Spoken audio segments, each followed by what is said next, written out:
J'ai rage de devenir fini rond. Je ne veux pas prendre mon temps. Il faut courir après le temps. Mesdames et messieurs, bonsoir. En ce bon dimanche, nous allons avec vous courir après le temps. Avec vous et avec l'auteur de ce recueil de poèmes, Jaillir est la solution, Mehdi Étienne Chalmers. Mehdi Étienne Chalmers est né à Port-au-Prince en 1988. Il passe son enfance à Fontamara, puis à Bourdon. En 2005, boursier, il quitte Haïti pour des études à Paris. Rentré en Haïti en 2013, il est actuellement libraire et professeur de philosophie à l'École normale supérieure de Port-au-Prince. Il est membre de l'atelier Jeudi soir et du comité de rédaction de la revue Démembré. Mehdi Étienne Chalmers, bonsoir. Bonsoir. Est-ce que vous allez bien? Je vais très bien. Heureux de t'accueillir chez moi. Et puis, merci de lire. Et puis, je suis heureux de parler du livre, de littérature, d'avoir simplement une conversation avec toi. Et voici que vous dites dans ce recueil de poèmes que vous ne voulez pas courir après le temps. Quel est donc votre rapport avec le temps? Quelle place le temps tient dans votre vie?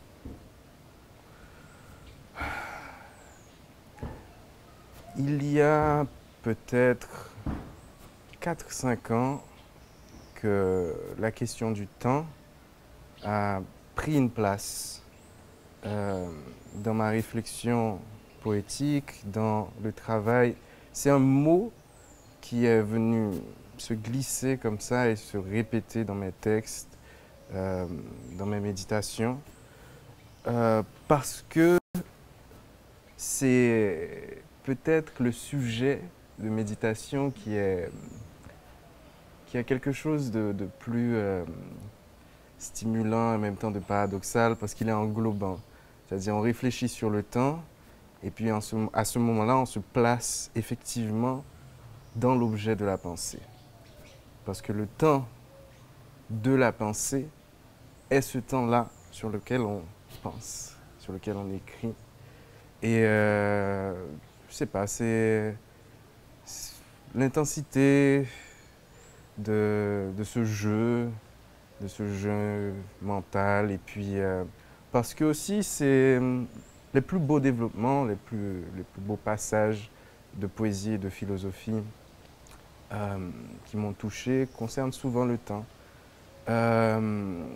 Et puis ce temps de l'écriture, qui est aussi un temps qu'on prélève sur le temps de l'activité, sur le temps de la sociabilité, est bien évidemment précieux. Et en même temps, c'est un temps qu'on perd. En même temps, c'est un temps qu'on gagne sur sa vie intérieure et en même temps sur sa manière d'aiguiser la sensibilité par rapport aux autres, par rapport à la réalité. Donc oui, c'est évidemment un concept qui est fabuleux pour quand on a le goût de la spéculation, quand on a le goût du travail sur le langage, sur les concepts avec lesquels on vit, sans lesquels on ne peut pas vivre. Donc oui, le temps est fondamental. Je ne peux pas dire qu'il est plus fondamental qu'autre chose, mais certaines choses se glissent dans notre psyché, se tissent une toile et puis on ne peut plus s'en débarrasser. Un écrivain, ça parle, ça dit des choses de la vie et du réel. Un individu lambda, ça parle, ça dit des choses sur la vie et sur le réel. Quelle différence de principe existe-t-il entre la parole de l'écrivain et celle de l'individu lambda? En d'autres termes, qu'est-ce qui constitue la plus-value du propos littéraire?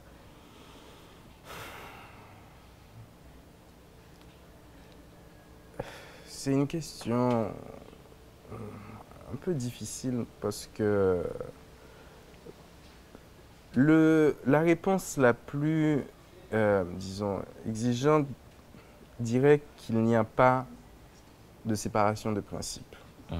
Dans la mesure où la créativité, dans la mesure où l'intensité du propos, dans la mesure où l'invention ce que les théoriciens appellent l'écart. Tout ça est de fait dans la langue des individus qui ne font pas de la littérature, dépendant de, je ne sais pas, leur capacité à le faire et la situation dans laquelle ça se pose. Dans l'humour, dans la séduction, dans le trait d'esprit, le rythme, la métaphore, toutes les formes du langage sont dans les individus. Donc, que se passe-t-il qui distinguerait l'activité littéraire de ça qui se passe tous les jours? Le fait de s'y consacrer avec engagement, le fait de considérer qu'il y a une sorte de service envers cet aspect-là, envers l'intensité, envers la créativité, envers l'inventivité, envers la puissance, envers une recréation perpétuelle de ce qui se passe de plus vif et de plus vivant, le fait de puiser à ça, je pense que c'est définit l'activité de l'écrivain, de l'artiste, etc. Si quelqu'un a cette capacité, cette sensibilité, cette attention, et ne le fait pas systématiquement, c'est-à-dire ne le met pas en récit, ne le met pas en parole à répandre, puisque c'est comme ça que, je veux dire, le public reconnaît l'écrivain, il a un potentiel d'écrivain, il a un potentiel d'artiste, il a un potentiel de créateur. Mais il ne se présente pas là, il met simplement les choses dans le courant de la vie, et la plupart du temps, il l'entremêle du prosaïsme, de sa parole utilitaire, comme on disait tout à l'heure, de sa parole plate parfois, de sa parole putanisée, de sa parole asservie. Et le fait de prendre ce langage-là qui est dans le monde et de simplement le mettre au service d'une œuvre et de condenser cette puissance, cette diversité du langage et de se consacrer à cette activité-là, je pense que voilà ce que c'est que l'écrivain. Il ne fait pas quelque chose de différent de ce que tous ou certains peuvent faire en dehors de la littérature, mais il s'y consacre. Votre premier livre a pour titre « Jaillir est la solution ». De quel problème sommes-nous?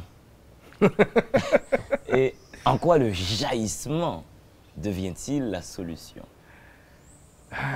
C'est une boutade. Ce titre est en partie le titre qui me convient le mieux, qui convient le mieux au recueil, ce premier recueil, bien qu'il y ait eu un travail sur les différents titres possibles. Mais il concerne tous les problèmes qui me sont passés par l'esprit. Qu'est-ce à dire? C'est que, bien évidemment, c'est le problème du livre et de la littérature, de cette poésie, de ce recueil. Que produire? Comment produire une parole qui vaille d'être posée, qui traduise la pensée à l'état de brouillon, à la pensée à l'état de simple amalgame, de choses disparates, voilà, qui se touchent, qui n'ont pas de sens, d'idées vagues. Comment dire, voilà, j'ai quelque chose en moi que je voudrais mettre sous forme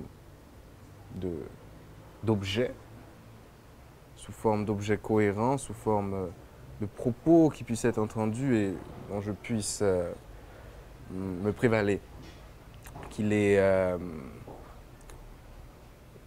une valeur, un prix, une qualité. Donc, chez moi, il y a toujours eu, bon, en tout cas depuis longtemps, une sorte de tension entre une tradition de voilà, du jaillissement, du premier jet, de l'écriture automatique, une passion pour les surréalistes. Quand j'ai commencé à lire de la poésie, passant les classiques romantiques, à découvrir les manifestes, la poésie de Breton, de Éluard, dans une moindre mesure d'Artaud. Je ne dis pas Aragon parce que je l'ai découvert beaucoup plus tard. De Prévert aussi, même si c'est un satellite de l'école surréaliste.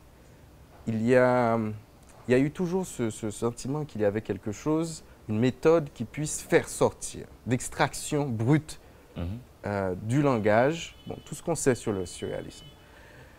En même temps, il y a une limite. Et la limite se perçoit, se vit quand on écrit très vite. Quand on fait de l'écriture automatique, on voit ça. Eux, ils l'ont vécu. Breton le dit de manière très belle sur l'échec perpétuel, je crois, de l'écriture automatique. Moi, je l'ai vécu concrètement. Au départ, je faisais sortir des choses qui me plaisaient. Et puis à la fin, c'est une petite machine, en fait. Et là, j'ai redécouvert le classicisme, la forme. Je me suis intéressé à des choses qui me semblent un peu naïves maintenant. Je me suis intéressé à La Fontaine, je me suis intéressé à Malherbe. Pour des raisons scolaires, je suis revenu à ce que je connaissais il y a très longtemps. Et puis, à l'alexandrin, aux formes diverses de la littérature mondiale, au haïku, au lait, aux ballades, etc., toutes ces choses-là. Et j'ai cru, avec ce type de Lolipo, avec Queneau, avec Jacques Roubaud, etc., que la contrainte était plus fondamentale maintenant. Donc j'étais dans une sorte de confusion, on va dire, entre deux pôles extrêmes. Et ce que j'ai pu conclure, c'est que ce travail-là renforçait, disons, une certaine efficacité du poème par moment, mais que le petit objet précieux, taillé, etc., était plus pauvre finalement que la puissance de l'inconscient ou la puissance de la vue perçante, ou de tout ce qu'on veut, en tout cas quelque chose qui a rapport avec le concept d'inspiration ou d'élan, si on veut. Donc en fait, c'est peut-être la résolution de ce problème esthétique qui définit le mieux le titre. J'ai gardé des choses comme des structures contraignantes, mais la parole devait les casser, défaire ce qui était le plus, disons, guindé dedans, faire sauter les barrières. Et effectivement, ça peut libérer ma parole, et puis ça a résolu mon problème. Il n'y avait plus de problème à partir du moment où, après avoir exploré la forme contraignante, je revenais vers mes premiers amours. Je ne sais pas si le résultat le montre, mais il y a quelque chose qui s'est rompu à un moment donné et j'avais beaucoup plus confiance dans le déballement qui se tenait simplement avec d'anciennes pratiques et qui donnait ce jet, ce jaillissement, tout ce qu'on veut, dans une coulée. Je ne sais pas, j'ai envie d'utiliser des métaphores un peu pompeuses, magmatiques, etc. Mais on va passer sur ça. Mais voilà, donc après, la solution, bien sûr, ça m'amuse que quelqu'un puisse interpréter cette petite phrase comme, je ne sais pas, la solution à tous nos problèmes, ou la solution à la fin dans le monde, la solution au désespoir, à la mort, si on veut, mais toute chose qu'un poète pourrait vouloir dire. Je veux dire, les idéalistes allemands ont pu vouloir montrer, exprimer que la poésie était quelque chose de si fondamental qu'elle libérait l'âme de celui qui la pratiquait, qui la lisait, qui la découvrait. J'ai quelques doutes sur l'efficacité à ce niveau-là. Mais oui, il y a des solutions qui s'offrent par la poésie. Mais disons que la première solution et la plus importante, c'est la solution à mon problème esthétique. Mesdames et messieurs, vous aurez compris que vous n'avez aucune raison de toucher à votre téléviseur. Nous vous revenons après cette courte pause.